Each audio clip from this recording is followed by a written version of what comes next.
Hey guys, so today I'm going to be reading Where the Mountain Meets the Moon, Chapter 11. If you haven't seen Chapter 10 yet, I'll link it in the description down below. So let's get started. Chapter 11.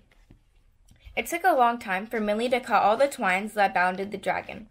For some knots she had to swim underwater and cut through the waving grasses as she popped it out in and out of the water. Cutting, she told the dragon all about her village, the goldfish, and how she just started her journey.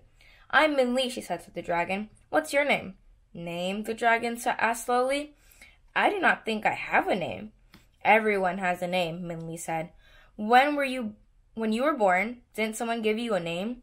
"When I was born?" the dragon asked, thinking hard. "Yes," Minnie said, again, thinking that this dragon was very different from any dragon she had ever heard about. "What did they call you when you were born?" The story of the dragon. "When I was born, I remember two voices speaking. 'Master,' one voice said, 'this is magnificent. The dragon is almost alive.' 'Add more water to the inkstone,' another voice said. This voice was near my head. I felt the warm air of his breath, and 'Speak quietly. You will wake the dragon.' 'I'm sorry, master,' the first voice said in a more subdued tone. 'It is only that this painting is most amazing, even for such a skilled artist as you. This dragon painting will bring great honor to the village when we present it to the magistrate.' 'Wasted on the magistrate,' the master said under his breath, so softly that only I could hear. 'A conceited, self-important man, who, when only the impartial family is allowed to use the image of the dragon, commissioned one. Now that his son has married the king's daughter, Magistrate Tiger will do anything to flaunt his power and overstretch his authority, but this painting will buy his favor and free the village from the unfair taxes.' 'What, master?' the Appreciant said. 'Nothing,' the master said, 'only that I have painted this dragon on the ground, not flying in the sky like all other dragons. Perhaps the magistrate will see how his wealth weighs him down.' 'I doubt the magistrate will understand the meaning, master,' the Appreciant said. 'True,' the master said, 'but the dragon should still please him. I will prepare this for his visit. The painting is finished. Clean the brushes and take great care with my special inkstone. This is one of a kind, the only inkstone that will be able to be made from a rock my master cut from the mountain far from here. He never told anyone which mountain, so we can never make another.' 'Yes, master,' the Appreciant said, 'but the dragon—' 'Yes,' the master said. 'Is it finished?' the Appreciant asked. 'You have not painted the eyes.' 'As a painting, it is finished,' the master said. 'Young Appreciant, I have much to teach you.' And I heard the voices and footsteps fade away. It was a strange feeling. I felt the warm light of the sun running over my skin, but my arms and legs were frozen. I could hear the wind rustling leaves and the trees and birds hopping on the ground, but I saw nothing. Time passed. I only knew because the air grew colder. I heard footsteps coming toward me, many of them, so I knew it was a whole procession of people. 'As you requested, your magnificence,' a voice said. I recognized it as the master's. 'May I present this, which I humbly painted in tribute to the great magistrate's rule?' There was a silence as all gazed. I supposed at me.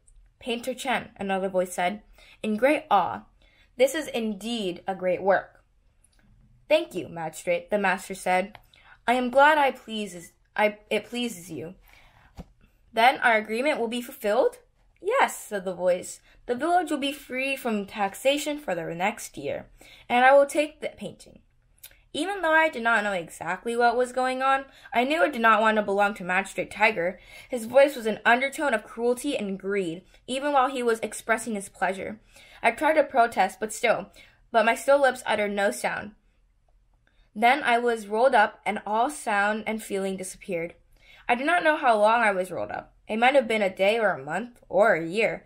All I could do was wait. But finally I was unrolled, and I felt a cold gust of air all over me. If I could have, I would have shivered. 'The painting is a masterpiece,' a voice said in surprise. Then it quickly turned oily and flattering. 'As only fitting for your greatness.' 'Yes,' Magistrate Tiger said. 'Have it hung behind my chair.' 'Yes, magistrate,' the voice said, and then hesitated, and said, 'How strange.' 'What's strange?' the magistrate asked. 'Well,' the voice said, 'there are no eyes on this dragon. The painter must have forgotten.' 'No eyes!' the magistrate boomed. Painter Chen dare give me an unfinished painting, I will double tax his village for the next 10 years. Magistrate, the third voice said, one that seemed a little kinder. It is only a minor flaw. If we just dotted in the eyes, the dragon will be finished. Yes, the magistrate said, obviously considering. Bring me a paintbrush and ink. I heard the servant shuffling and bringing the paintbrush and ink. There's a picture of the magistrate, I guess, and the painting right here. I feel the magistrate's hot, dry breath on my nose as he came close to me, and I felt the cold ink touch my eye, and suddenly, I could see. I saw the magistrate's fat face leering over me as he reached over and dotted in my other eye. As sight came into both my eyes, a warm feeling filled me, like drinking hot tea on a cold day. I felt like strength come into my arms and hands and legs and feet, and my neck and head stretched for the first time. All the loud yells I had wanted to make now came rushing out of my mouth, and I gave a huge roar that made the magistrate fall over. It has come alive! I heard him gasp, and I heard the servant screaming, Dragon! It has come alive! Dragon! I knew this was my chance to free myself from Magistrate Tiger. I jumped from where I was and rushed over everyone, knocking down desks and chairs and columns. I saw the blue sky and green leaves through the window, went toward it, and simply crashed through the wall to get through it. As I left the building, was falling down, and all the people were yelling, Dragon! They screamed, Dragon! I knew I had to leave as soon as possible, so I ran as fast as I could into the forest and left them far, far away. I have lived in the forest since then. So I think the dragon said, my name is Dragon, because that's what everyone called me. Dragon, Minli repeated, and she tried not to smile. Well, I guess it's a good enough name. It will be easy for me to remember. The dragon nodded, pleased to have found himself a name. So you were born from a painting? Minli said. That explains why you look so different from the dragons my father told me about. Your father knows other dragons? The dragon asked, eagerly. I have never seen another dragon. I always thought if I could fly, I would finally see another like me. Well, Minli said, I don't think my father has ever seen or knew any dragons. He just told stories about them. Most people think dragons are just in stories. You're the only dragon I've ever met. Oh, the dragon said sadly. And I'm not even a real dragon. All this time, Minli had been cutting the twine ropes. At that very moment, Minli cut the last rope and rubbed the dragon's arms. You're the only dragon I've ever met in real life, she said, and you feel real to me. So, I think you're a real dragon, or at least real enough. Anyway, if we're going to the Never-Ending Mountain together, let's at least be real friends. Yes, the dragon agreed, and they both smiled. Alright, that was the end of chapter 11. I hope you guys enjoyed this video. Give this video a like, be sure to subscribe down below, and stay tuned for chapter 12. Bye!